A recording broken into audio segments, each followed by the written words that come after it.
The 3 steps to the sales system is to explore, present, and act. When we explore, we're trying to find out what it is the customer wants most. What they want is generally more powerful than what they need because what they want is based on emotion. To find out what they really want, make it a habit to ask second-level questions.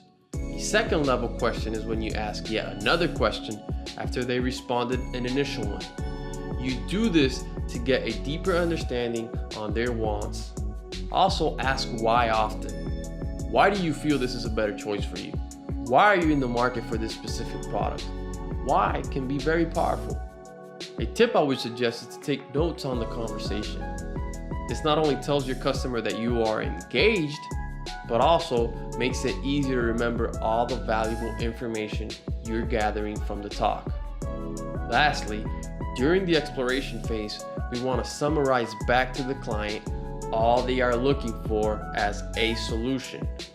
This gives them the opportunity to correct us if we have gathered some information wrong and puts us on the same page with the client, which is ultimately what we want. The second phase is to present to the customer how your product or service matches what they want. Just be careful with speaking too much or providing free consulting. Only share with the prospect how your product or service meets their needs. A tip I would also give you is to provide the cost of your product or service early, or at least give them a range, because all too often prospects miss the whole presentation because they are too focused or worried about what it will cost them. Focus on engaging your prospect. Get them to speak as well. The presentation should be an experience, not a lecture. Don't go on an endless rant because providing too much information can hurt the sale if it's not in line with what the prospect needs or wants. Think about it. Let's say you're in the process of buying a car and the salesperson is reading off features that you have no interest in. Guess what's gonna happen? 8 out of 10 times you won't take the car because in your mind, all those features are driving the price up and you have no interest in those features anyways.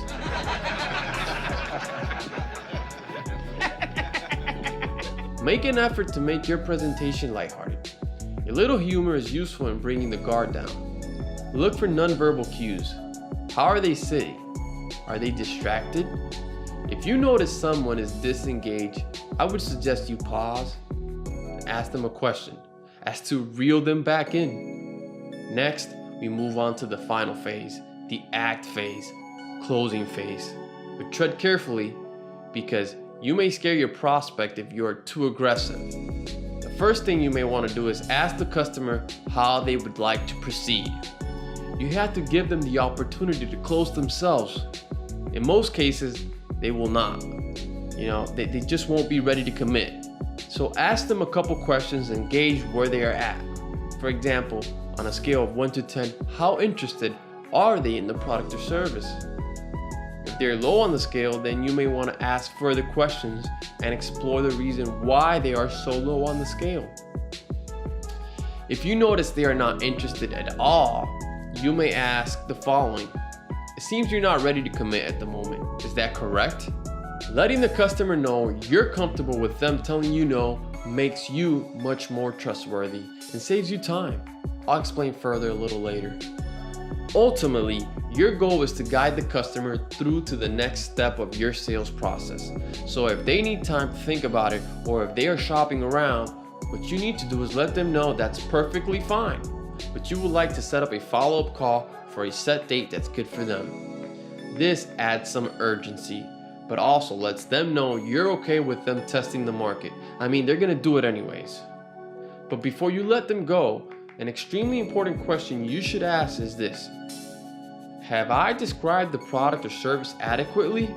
Is there anything you would like for me to further clarify?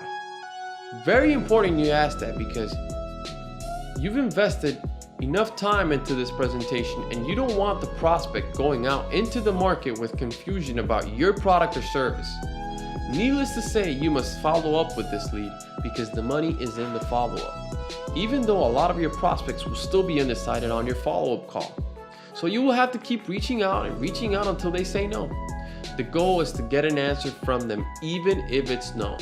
In fact, if you're open about being okay with them saying no, you not only separate yourself from the typical salesperson, but you also save yourself a lot of time on a lead that no matter what will go nowhere.